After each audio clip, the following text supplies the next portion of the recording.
I will call to order the Lincoln Board of County Commissioners meeting on this 12th day of January 2026. If you would, please stand and join me for a moment of silence, followed by the Pledge of Allegiance.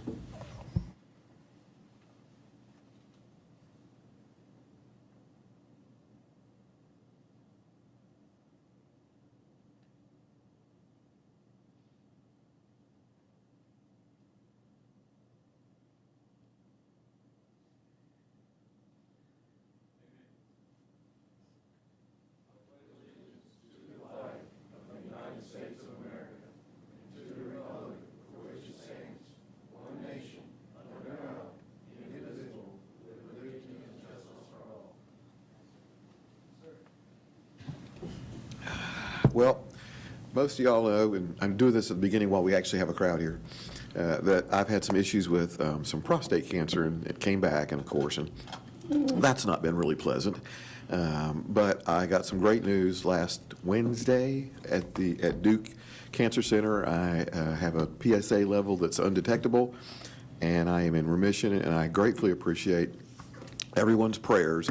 I firmly believe that helps, and that that's the only reason that, well, I mean, other than the drugs that make me feel like a 14-year-old girl having hot flashes and being emotional all the damn time.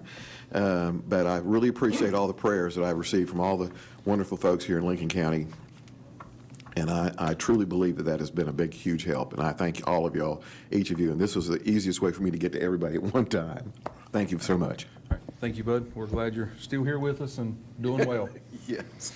All right, so now we have the adoption of the agenda. Everybody has an agenda in front of them. I'll entertain a motion to approve the agenda as presented. So moved. All right, motion by Commissioner Carpenter. Any further discussion?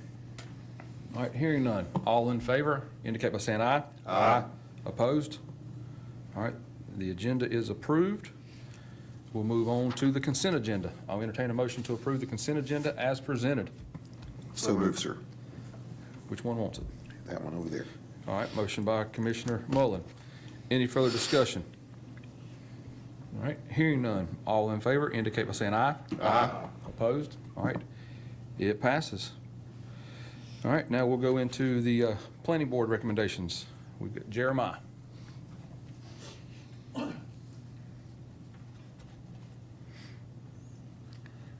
Good morning, Commissioners. Good morning.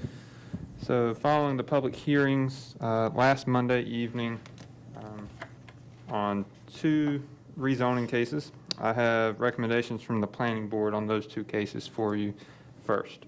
So the first one is zoning map amendment number 771. This was a request to rezone a 0.717 acre parcel from residential single family to residential suburban. That property is located on the west side of Harmon Road, about 1,000 feet south of Highway 27 West in Howards Creek Township. The Lincoln County Planning Board voted 5-0 to recommend approval of the request last week, and you have their adopted statement in your packet. Jeremiah, I think on the agenda was ZMA 761 first, but is everybody okay if we go ahead and do the 771? Sure. Everybody okay with that? My apologies. Oh, you're good. You're good. It's Monday morning. Yes, everybody's good. We can flow with this. So everybody make sure they have 771 and where we are with that in the packet.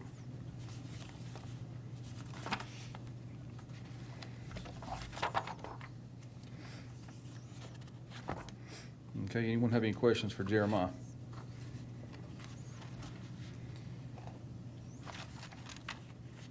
All right, no questions for Jeremiah. Then I'll entertain a motion to adopt the statement of consistency and reasonableness presented by the Planning Board. So moved. All right, motion by Commissioner Carpenter. Any further discussion? All right, hearing none. All in favor indicate by saying aye. Aye. Opposed? All right, that passes, and I'll entertain a motion to approve ZMA 771. Jerry Paul Gilbert III, applicant. So moved. All right, motion by Commissioner Patton. Any discussion? All right, hearing none. All in favor indicate by saying aye. Aye. Opposed? All right, the ayes have it. 771 has passed, so we'll jump to ZMA 761 if that's okay with you, Jeremiah. Absolutely. So the public hearing for zoning map amendment number 761, Big A Ranch LLC, being the applicant, took place back on August 4th of 2025. Following that public hearing, the planning board voted 4-0 to recommend approval of the request. As a reminder, the request was to rezone 1.81 acres from residential single family to neighborhood business, and the property is located at 3673 North NC 16 Business in Catawba Springs Township. On August 18th and subsequently on September 15th, the Board of Commissioners voted to postpone a decision, final decision on this request, and then at the request of one of the property owners on October 20th, the board again voted to postpone a final decision until this morning. And so you have the planning board's adopted statement from August 4th of 2025 in your packet, and I'll be happy to answer any other questions you have for me. I will, just as a reminder, mention that back in August, this same applicant had submitted 3 separate rezoning requests because there were 3 separate sets of parcels that were not contiguous with one another. Same general area of the county, but since they weren't contiguous, there were 3 separate requests. The other 2 were not approved, but the applicant, or one of the property owners, requested that a final decision on this one be postponed until today. So, Okay, is the property owner still here, or are they with us this morning? yes. Can we get a follow-up from the property owner?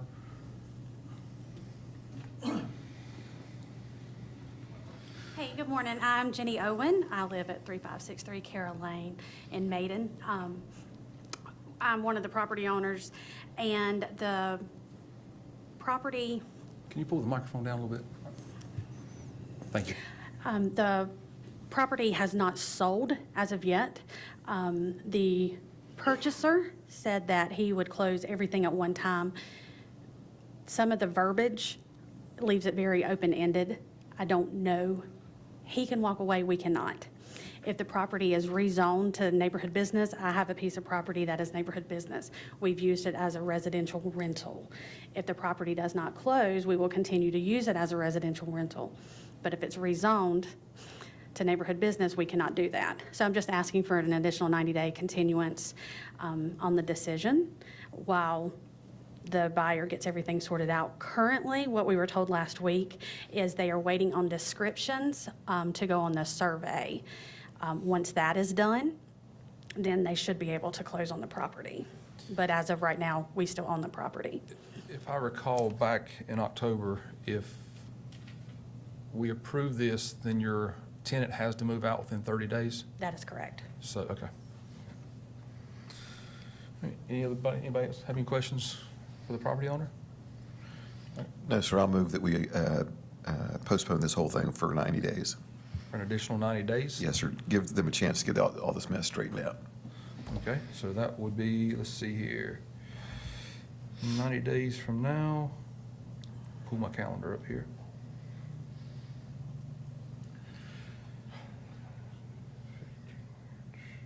Be what, the April 6th meeting? Sure. Or would you Sure, want that's fine, April 6th. Are April we- 6th, okay? That's fine. Or we can go to the 20th when we always. Oh, let's just do it for the 20th then. Okay, That gives her an whatever. additional 2 weeks. Okay.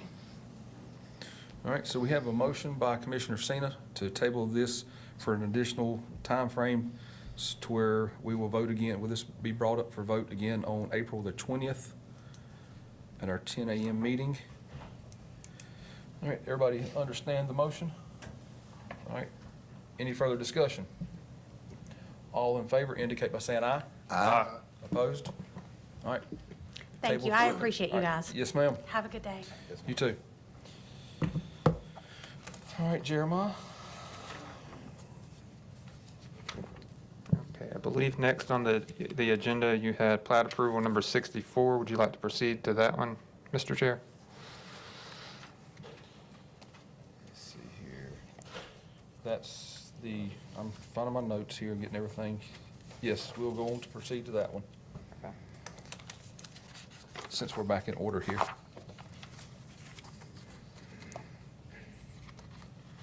All right, plat approval number 64, Dreamfinders Homes LLC, being the applicant in that case. The public hearing was held on December 1st, and following that public hearing, the Board of Commissioners voted to postpone a decision until today. You may recall this was a proposal for a residential subdivision that spans both Lincoln and Catawba counties, with approximately 34 of the proposed lots being either partially or entirely located within Lincoln County. All of these are proposed for single-family homes within Lincoln County. You may recall there are 3 proposed site accesses, all off of Campground Road. 2 of those driveway connections pursuant to DOT requirements would have turn lanes associated with them. That is not driven by the Lincoln County UDO standards, but that was my understanding requested by NCDOT. The developer stated in the public hearing that that would be their intent to install those turn lanes, although it's not required by Lincoln County's ordinances. You may also recall during the public hearing, the proposal here to serve this single-family neighborhood with water and sewer is not public utility systems. It would be private systems located within the subdivision. There are 2 proposed wellheads in Catawba County to serve all of the lots in the subdivision, and then a proposed community septic system on the Lincoln County side that would again serve all of the lots in both counties. There were some concerns about who would be responsible for maintaining that septic system and what type of structure would be set up to ensure that it's properly maintained. The applicant has provided the planning staff with a draft agreement of how that would be maintained and by whom. It would be Aqua would be the provider and operator and maintainer of that system. And then they did confirm that they intend for that to be a surface spray system and that it would serve all of the lots in both counties. So you have the applicant's proposed findings of fact included in your packet, and I'll be happy to answer any questions you might have for me.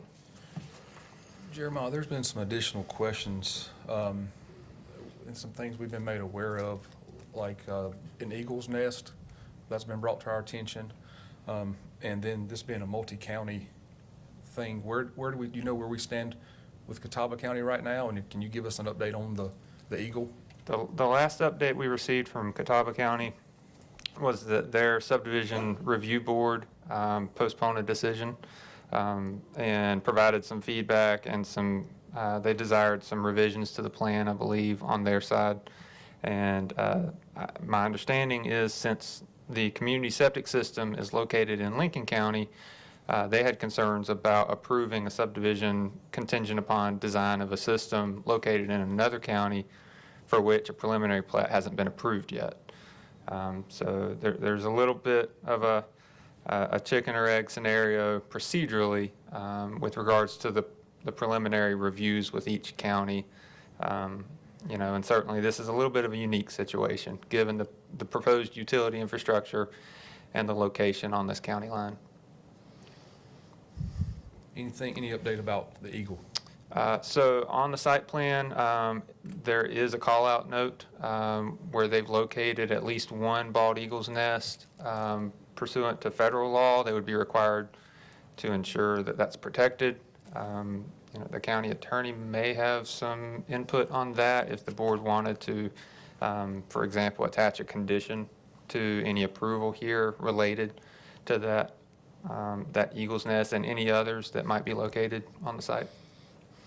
Has there been a bird study done to walk the property to make sure there's no additional nest identified or anything? I'm not sure how comprehensively the site has been reviewed by the applicant's team. I believe there is someone here to speak on behalf of the applicant if you would desire for them to answer that question. Yeah, that'd be fine. If they can answer that question for us, that'd be great.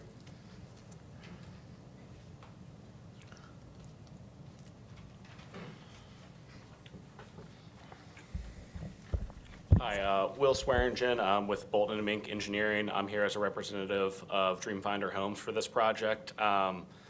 Yes, we have kind of conducted a survey of any habitats for eagles. We found that one eagle's nest, and I don't know if we can flip to it on the plan, but our plan is to preserve a 100-foot buffer around it and kind of give it some space. We're working through the applicable permitting through the state currently to kind of finalize all of that.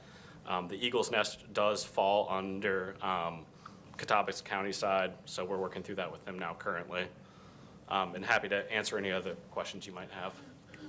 You aware that the owner has asked someone to quietly and underhandedly remove that eagle's nest? I am not aware of anything as such, and yeah. I just have a text message from someone who the owner texted to try and get rid of the eagle's nest. I'm pretty concerned about that. No, I completely understand, and as the engineer for this project, I'm not aware of any communication as such in that regard. Okay, thanks. Who did the bird study? Was it an independent firm, or was it somebody, I mean, that's, Yes, it was an independent firm, and we can provide that to Jeremiah after the fact if need be. yeah, I'd like to see a copy of that as well. Okay, understood. Mr. Chairman, given the questions that have been raised so far, I'd like to postpone this for 90 days. Okay, I'll make that a form of a motion. so we're gonna bring this Back up, same time. As April the 20th? April the 20th. Okay. Is there any way we could do that, like, because I guess the only outstanding question is about the eagle's nest, if we can provide that information? No, I think there's more outstanding besides that with the septic system, and there's been some other questions as well. So I think April the 20th is a good day for us. Okay. So we have a motion by Commissioner Cecina to table this until the 20th of April. Everybody understand the motion? Have any further discussion? All right. All in favor indicate by saying aye. Aye. Opposed? All right, so this is tabled until April the 20th.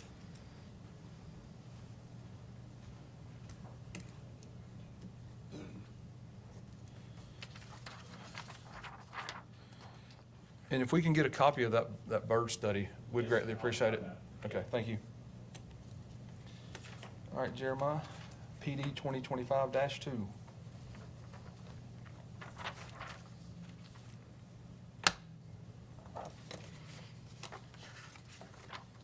So the public hearing for Plan Development 2025-2 was held last Monday evening. The applicant in this case was requesting the rezoning of 10.36 acres from conditional zoning general business. That was an old conditional zoning plan for a golf driving range to plan development commercial. And their proposed site plan for this plan development is for a self-storage facility, including outdoor vehicle storage. The property is located at the end of West Point Drive, about 300 feet west of NC 16 Business, and it's also located in the Eastern Lincoln Development District. Following the public hearing last Monday, the Planning Board voted unanimously to recommend, I'm sorry, not unanimously, 4-1 to recommend approval of the request, and you have their adopted statement in your packet. All right, anyone have any additional questions for Jeremiah? All right, I'll entertain a motion to adopt the statement of consistency and reasonableness as presented by the planning board. So moved. All right, motion by Commissioner Carpenter. Any further discussion? Hearing none, all in favor indicate by saying aye. Aye. Opposed? No. All right, we have 4-1, Cecina in the no. All right, I'll entertain a motion to approve PD 2025-2, Wade Holmes. So moved. All right, motion by Commissioner Mullen, excuse me. Any further discussion? All right, hearing none, all in favor indicate by saying aye. Aye. Opposed? No, sir. All right, we're 4-1, Cecina in the no, so that is approved, thank you. All right, I believe that concludes all I have for you this morning. Thank you. Yes, sir, that's it. Yes, sir. Real quick, so in regards to where we're, in the few cases where we do work with these multi-county jurisdictions, and I know we've kind of created a better kind of a working relationship with Catawba in lieu of the county line adjustment. Can you reach out to them in regards to this septic system further, maybe see if y'all can work in conjunction with what their process is so that the board, excuse me, the Board of Commission is better aware of how they're looking at how this system question is impacting their decision on this this is the plan for them, I guess it's a development. Sure. I mean, we can reach out to them and see what specifically the subdivision review board was requesting as far as information on that septic system. Is that what you're inquiring? I just want you to about? work a little bit more with them like we've done with County Line in lieu of the permits that are cross jurisdiction. That's what I'm just asking, just so that there is a communication going in real time. Right, yes. We've been collaborating with our counterparts in Catawba County, but we'll absolutely Okay, continue to thank you. do so. Jeremiah, Just keep us. was this one where we asked them to take planning jurisdiction, where we would grant them planning jurisdiction and they did not want to take it? Yeah. Okay. Okay. Because we do have the ability for a property that is split by the county line, we do have the authority to basically grant them planning jurisdiction over it. They wouldn't have taxing authority or anything else, but they could have planning jurisdiction. We did that with the landfill in the Maiden area where 16 and 150 come together. We did that with them where they took planning jurisdiction over that, but they did not want it on this property. Yes. Thank you, Jeremiah. Thank y'all. All right, next, Public Utilities Capital Improvement Program updates. Mr. Bryant.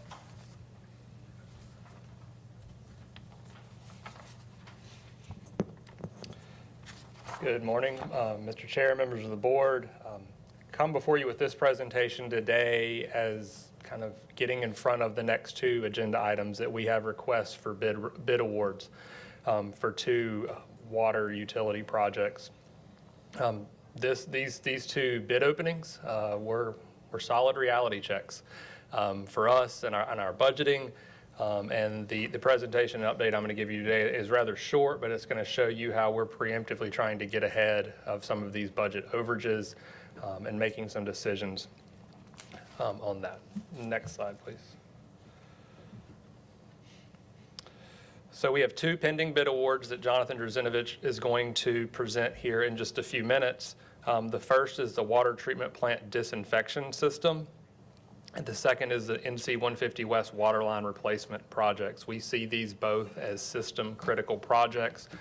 Obviously, you understand why disinfection at the water treatment plant is a critical resource, but also the 150 West water line is a line that has seen no less than 15 service interruptions in the last several years. It is one of the oldest lines in the county, and it is prone to frequent issues, and we're ready to replace that line. You see the kind of layout here in front of you.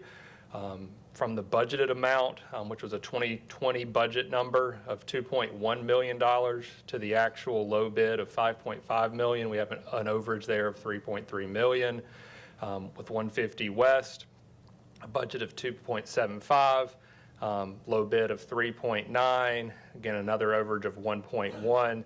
So construction overages here, just for these two projects, are $4.5 million from budgeted amounts.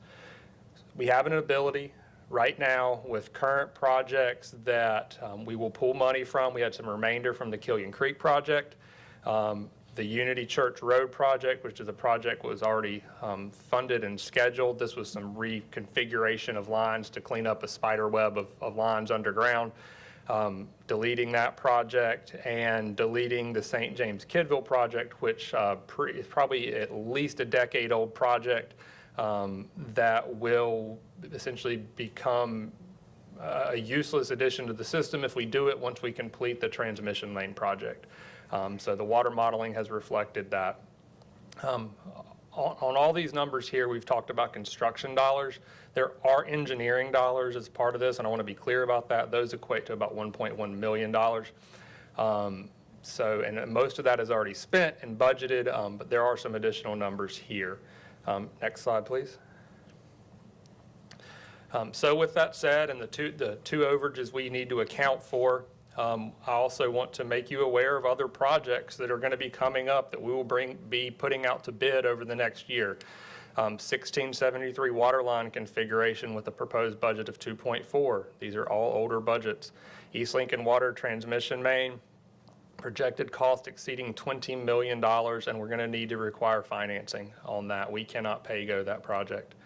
Also, the Bethel Booster Station here just north of town, a $1.8 million project. We're at 90% design on that. And the West Lincoln Booster Station skid replacement, supplying pressure to our western zone, a $1.5 million project, and we're just getting underway on scoping on that one. So we have several other projects that we are anticipating possible overages on, just the way that the construction world is going right now, and we're trying to prepare for that. So next slide. We'll just a very brief overview of how the construction indices are outpacing just the consumer price index over time.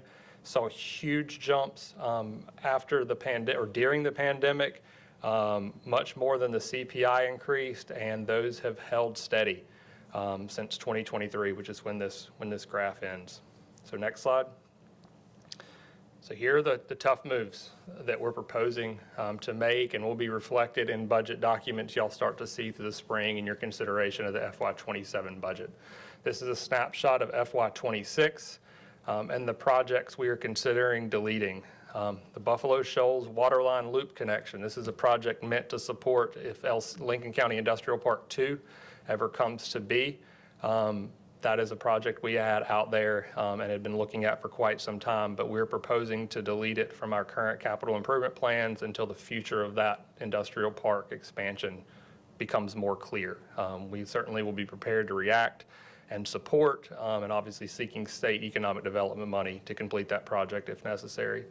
Already talked about the Campground Road, talked about Unity Church Road. The Campground Road waterline replacement, we're considering deleting that as NCDOT has their construction project there. We don't want to put pipes in the ground and have DOT remove them for us in a few years. So we're waiting on further clarification from NCDOT on what that looks like. We're proposing to move our elevated storage tank from next budget year to 2030 and going ahead and preemptively adjusting for cost from $2.5 to $4.5 million. The Shoal Road and the Highway 182 waterline loops. These are two projects that have lived out on the very end of this CIP for over a decade with no real forward movement in those projects, no high demand in those areas. So we are considering deleting those from the CIP. All of these projects, if the necessity arises, we will certainly be prepared to react and respond accordingly as we reevaluate the CIP every year. But we thought with the two projects we're bringing before you for award today and the 4 projects that will be coming up for bid and award over the next 12 to 18 months, it only made sense to get ahead of these decisions and to start seeing where we could save money. The cuts and changes we've made to this plan ends up with a savings of over $13 million over the 5-year CIP, which we hope can cover all of our needs during that time. Next slide. So next steps. If y'all are kind of okay with this route, we will work with finance as they would prepare a capital project ordinance amendment and a budget ordinance amendment for these items. And again, after that, once that was done, we'd start positioning ourselves for those bids for those extra projects. The first 2 were 2 smaller scale projects. Again, we would look to see where they came in with overages, make necessary ordinance and the budget and ordinance amendments coming out of that. The big one, the East Lincoln Transmission Main project, we're at 90% design, but there's a significant amount of easements that need to be acquired, and that will take a good amount of time. Fall 2026 is probably optimistic, even at this point, to know that we have to get those easements, and we also have to go and get financing on these projects. That will just take a significant amount of time, but we'll be ready to go with that as soon as those 2 things are in place. And then again, probably this time next year, that West Lincoln skid replacement is out there as well. So as I mentioned, we have these projects that are up for bid today. We've got further projects coming over the next 12 to 18 months.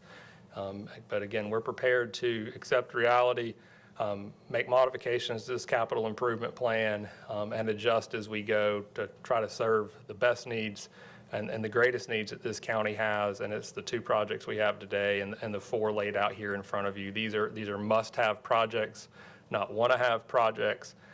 And again, we hope we're setting ourselves up for success in the future, and certainly we'll be very much reevaluating budgeted cost numbers and looking to grow these projects as they get pushed out in the budget, looking to grow them year by year from an inflationary standpoint, to be better prepared and more on point with where we are when we get to bid. So does anybody have any questions on the proposal and what we would like to work to on these? Anyone have any questions for Jeremiah? Excuse me, Andrew? No, he answered. He answered it for you? All right. Wow. Yeah, that's, yeah. Well, you can see when a bid goes out in 2020, you can see, what time has done. We've seen that reoccurrence on several of our projects. I was going to add to Andrew's information, the East Lincoln transmission line is the one that Clay put the grant in with Congressman Harrigan's office for the community project funding. We requested a $25 million grant award. They only award up to $12 million, and they gave us a favorable report for $2 million, but that still hasn't been finalized. And I've asked for clarity from his office if we can accept, if they do final pass that, if we can accept the $2 million as either part of this project in the future, or if we can put it to a smaller scale project. But I haven't got any response on it just yet, but that is pending in the queue. And I just want to make you aware, because I know several of you asked about that grant process a few months ago. Well, hopefully that can be a topic Mark and I can speak with him about when we were in Washington, so. One additional item to add to this, and should really be added to the next steps piece of this, is that with these significant moves in dollar amounts on here, and again, trying to position ourselves to have money available for additional overages, we will be looking at what the financial consultant put out there for the rate study standpoint. We did the 8% increase last year, or this current year. Slated for another one this year, but we're going to rerun those numbers and see where these financial changes put us. This won't affect system development fees and kind of that upfront fee, but we'll look at rates. While we want to be fair, we will also want to kind of respect the solvency of the fund, and making sure even if we do reconsider a rate change and what it would be, we don't want to put ourselves behind in future years, but we will be reevaluating that since these were significant moves in the capital improvement plan. Okay. All right. Thank you. Thank you all. All right, next, we have notice of award for West NC 150 Highway Water Main Replacement. Jonathan?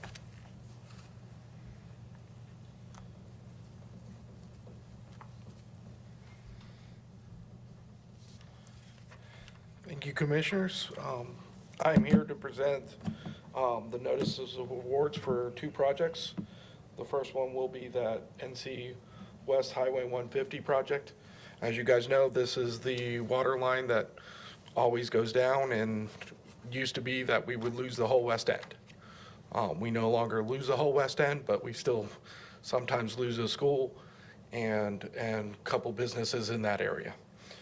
So this project is award for the amount of $3,913,527.20. Like we said, it was over budget by a significant amount, and we are looking to make those moves in our budgetary items. The company the lowest bid company was Fuller Construction. They are also working on our Riverbend water and sewer mains. They're doing an excellent job out there. This would be right in their backyard. Okay. Anyone have any questions for Jonathan? I'll entertain a motion to award the notice of NC or West NC 150 Highway. So moved. All right, motion by Commissioner Patton. Any further discussion? All right, hearing none. All in favor, indicate by saying aye. Aye. Opposed? All right, it is passed. Number Thank you, 6. Commissioners. The next one I have is the notice of award for our disinfection system at the water treatment plant. This is a move from a generation system, a MIOX generation system to a hypochlorite system that would be directly injected into our water system just with use of chemicals. The system currently is 20 years old, and we are having problems finding parts and pieces for it.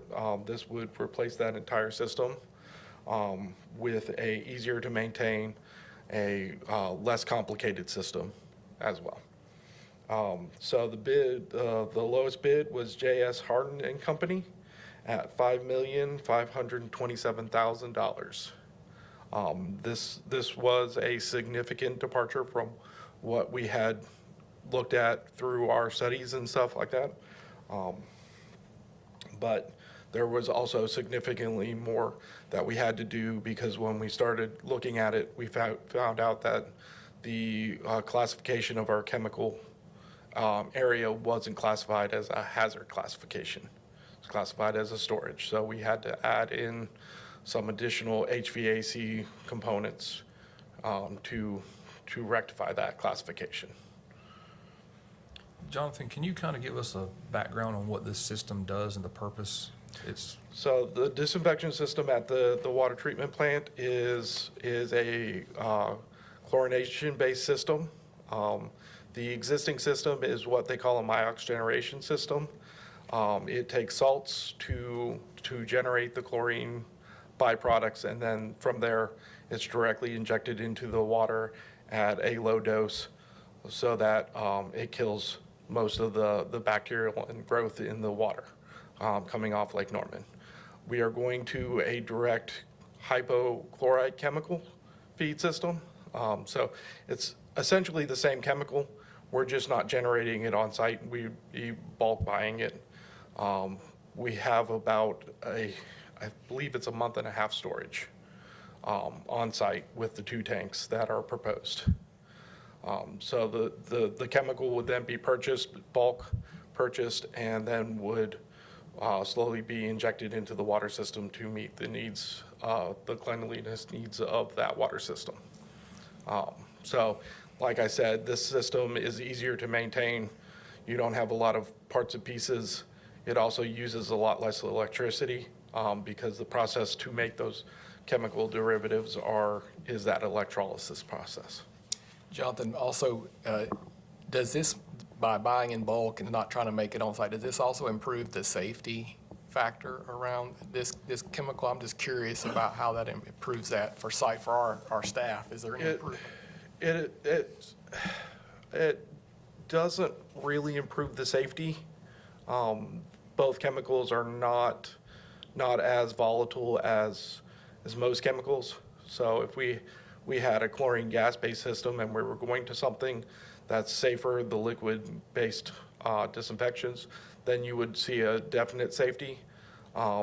There is a higher risk with the generation system of electrocution because they do use a lot of some heavy electrical amperages and voltages to do that electrolysis process. But this system is more pumps and chemical feeds than anything else. Okay, thank you. So Jonathan and Andrew, is it fair to say that as we kick projects down the road, they become significantly more expensive? That's very fair to say. As projects got kicked down the road, this one was in modeling when I first got here 4 years ago now. And it has been a project that has slowly gone through things, and we've needed this project all the while. So, yes. So as we move forward, we are better served by going ahead and getting some things done, as opposed to, if we can afford to do it, as opposed to going, well, let's just wait. And there are some projects that we're looking at right now that we want to go ahead and do, although it's going to be a little expensive, as opposed to waiting and watching them double in price. But, I mean, going back to Andrew's presentation, I appreciate them looking at all the projects. Oh, absolutely. And those projects, I mean, kind of having some foresight. There's no point putting a line in the ground for it just to be taken up, or if it's no longer needed in the system with And another some of those improvement. Don't wanna dig it projects. up again. Yeah. Yeah, some of those projects, like the NCDOT project, they put it back to the drawing board after some kickback from like the camp meeting and people out there. And they're looking at a full redesign. I was just speaking to NCDOT, and it sounds like they're going away from their original design that they had in that area. Thank you. Okay. Thank you, Jonathan. Thank you. Might we entertain a motion to approve the notice of award? So moved. All right, motion by Commissioner Cecina. Any further discussion? All right, hearing none. All in favor indicate by saying aye. Aye. Opposed? All right, it is approved. Thank you, Very Jonathan. much. Thank you, Andrew. All right, annual airport audit presentation. Deanna. I would just like to ask if y'all chose to dress alike today? It wasn't Was this intentional? we knew what to do. We're accountants, we think alike. Good morning, Commissioners. We have Chris here from Martin Starnes. He is going to present the airport audit, and I'm just going to turn it over. All right, well, good morning, everyone.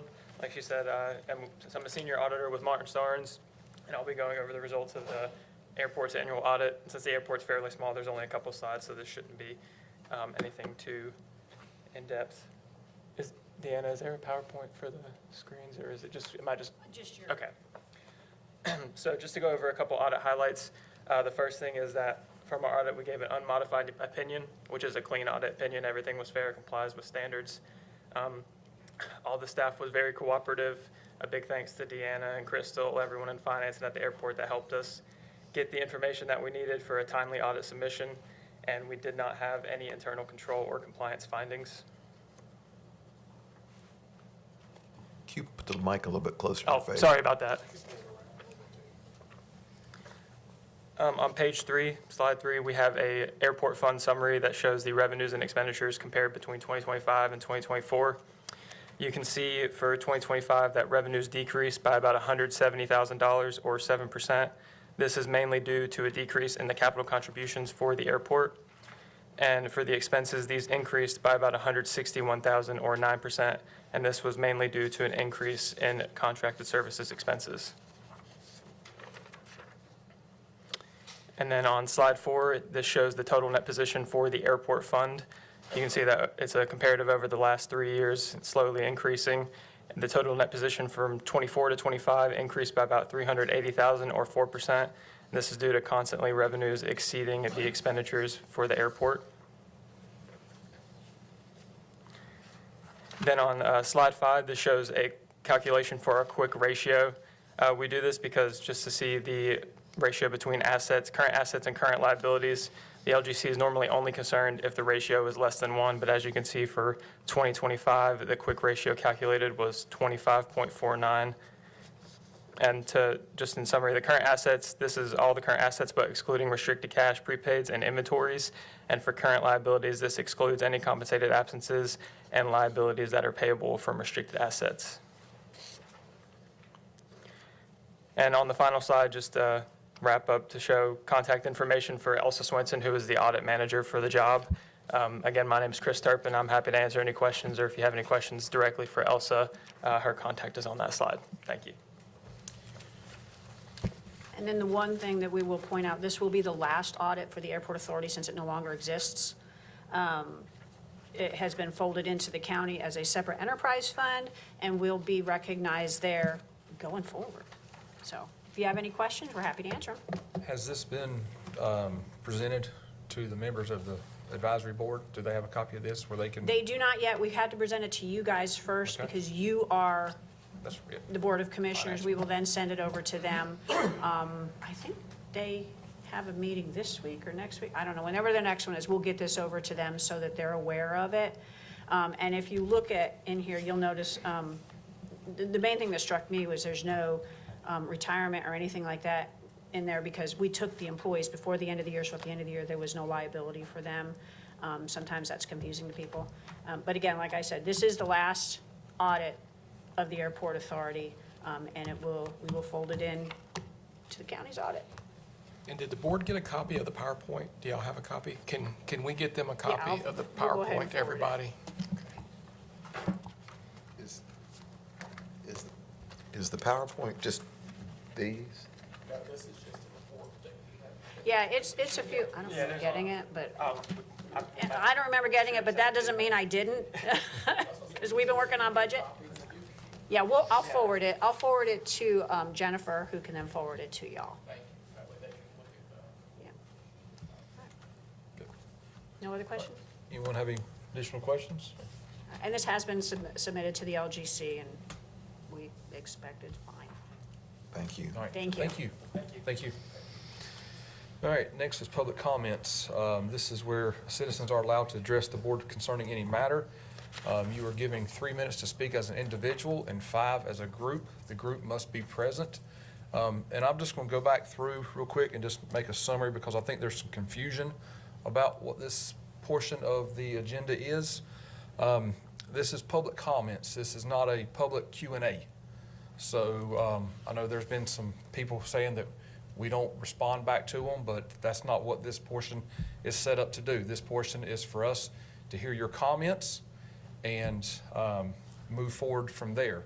So don't take it as disrespectful if we do not answer your questions. If you would like to have a follow-up after you present your comments, you can email us or you can get in touch with Jennifer, who is our board clerk, and she can schedule a time for you to sit down one-on-one if that's what you'd like to do. Or you can, schedule 2 of us. We can't have 3, but 2 of us, and then we can also sit with the county manager or the county attorney if it's needed. So I want to put that out there, that it's not a question and answer session. It is public comments for the public to address the board. So moving forward, first only person signed up to speak this time is Gunny Hull.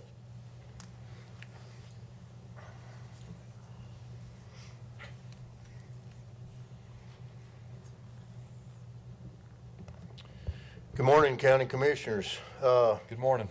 I appreciate you kind of clarifying that, but I guess some still sometimes like to have something a little more directly, so they can understand, I guess it is, or something other on their questions. But this morning I want to, it's kind of going to be a continuation for next meeting, but I want to bring your attention again. I think I brought it out before a little bit about another part I'll mention, but it's a legal matter of court and oath that is a warning.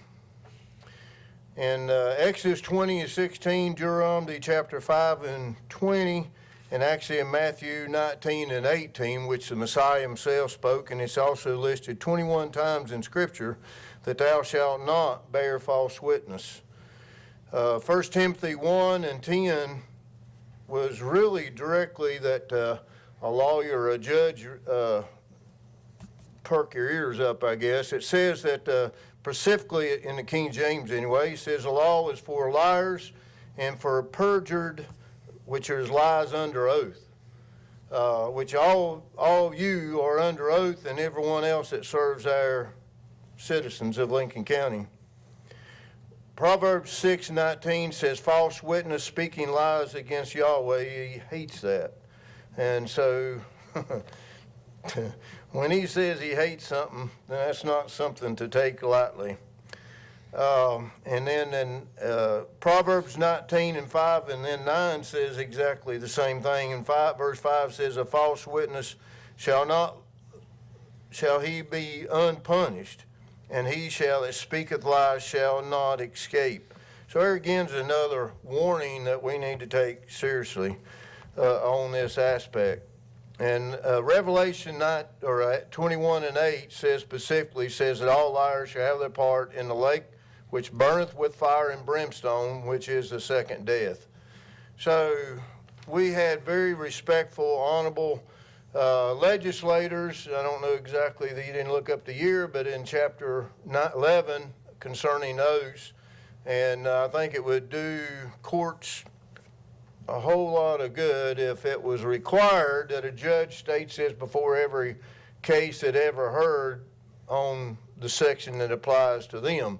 But it says that firmly states that all liars will be held accountable by Yahweh, and it states that he is avenger of falsehoods. So it's something we need to be really take serious, and we need to, before we open our mouth, as the Constitution says, we have a right to remain silent, and that's because Scripture dictates as well.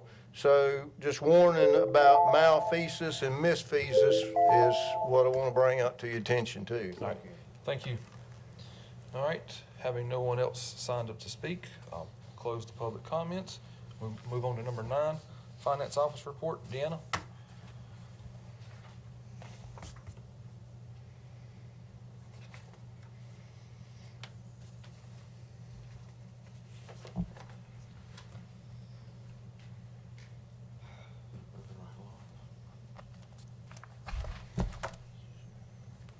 Good morning again. Good morning. Today, we're going to go over the finance report for November, which is 42% of the fiscal year completed, amazingly. Investment earnings for the general fund at that point, at the end of November, was $377,000.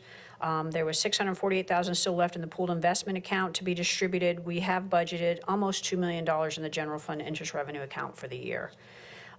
Taxes budgeted for the fiscal year were $92 million. Taxes collected $74 million by the end of November. And sales taxes, which were budgeted at $38.5 million, have been received at almost $5.5 million through October. We had not, at this point, booked November. The revenues in the general fund were right about 56%. Expenditures were at 40%. Utility fund revenues are at 45%. Expenses were at 42%. And solid waste fund revenues are at 68.5%, and expenses are at 34%. As we have said before, the auditors are finishing up the audit. We've been in contact with them last week. They did get the federal compliance supplement, so they're working on that. I'm assuming they're just in wherever we are in the pile. They have a couple questions on a couple grants that we're getting clarification from OSBM, and then my assumption is they will finish it up, submit it to the LGC, and we should bring it to you in February for your approval. Are there any questions? Nope. Anyone have any questions? Thank you. All right, thank you. All right, next, County Manager Report. You good? All right, County Attorney's Report. Just a brief report. I did meet last week with the Parks and Recreation Commission to go over some requests that they had for some ordinances.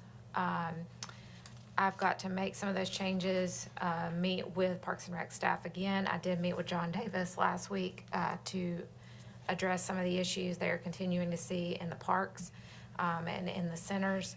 I will be sending that out in the next few weeks to this board to review, but I don't see it coming to this board prior to April.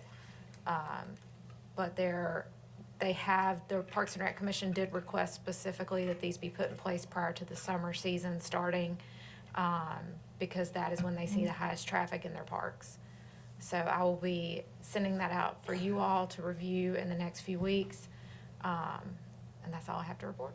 Can you give us some high level, maybe what they're requesting, or? A lot of their concerns are, well, the broad concern that needs to be addressed is the fact that a lot of these ordinances, well, there are no Parks and Rec ordinances right now. All we have are Parks and Rec rules. So therefore, they can only be enforced by Parks and Rec staff or county staff. Law enforcement has no ability to step in unless there is actually a criminal action in the statutes that is violated. So that is one of the big issues they run into. It's as simple as riding bikes on the sidewalks.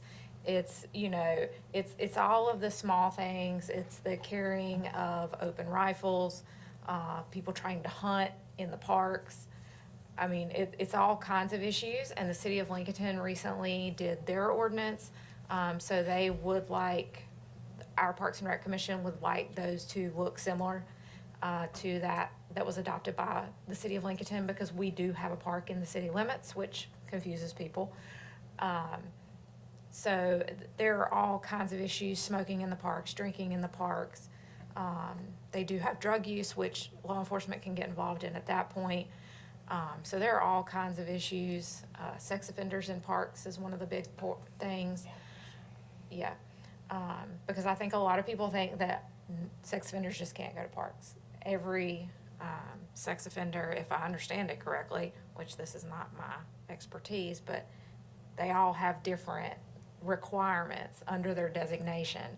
So if we make a broad restriction, then that's much easier for law enforcement to enforce and also our staff. So there are all kinds of issues, so they did ask that it be taken care of and implemented prior to the summer start. Okay. Thank you for that update, so we'll know what's coming. Yep.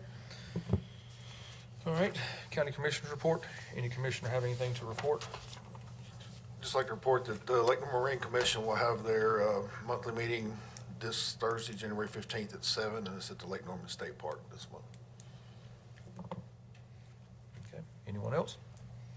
All right, then we'll go to vacancies and appointments. Commissioner Mullen will present. Chairman Limeberger, I'd like to make the motion to appoint the following people to our boards. First, we have the Board of Health. I want to reappoint Travis Reynolds for term 2. Recreation Commission, appoint Charlie Jarrett from the Northbrook Township. For the Animal Services Advisory Board, to appoint Talmadge McInnes as the Rural Area Member. Okay, this is in the form of a motion. Any further discussion? All right, all in favor indicate by saying aye. Aye. Opposed? All right, the appointments are approved. We'll go to number 14, other business. Is there any other business to bring before this board at this time? All right, then we'll move to adjourn. I will entertain a motion to adjourn. All right, motion by Commissioner Carpenter. Any further discussion? All right, hearing none. All in favor indicate by saying aye. Aye. We are adjourned. We'll take a 5-10 minute break and then we'll start our morning work session.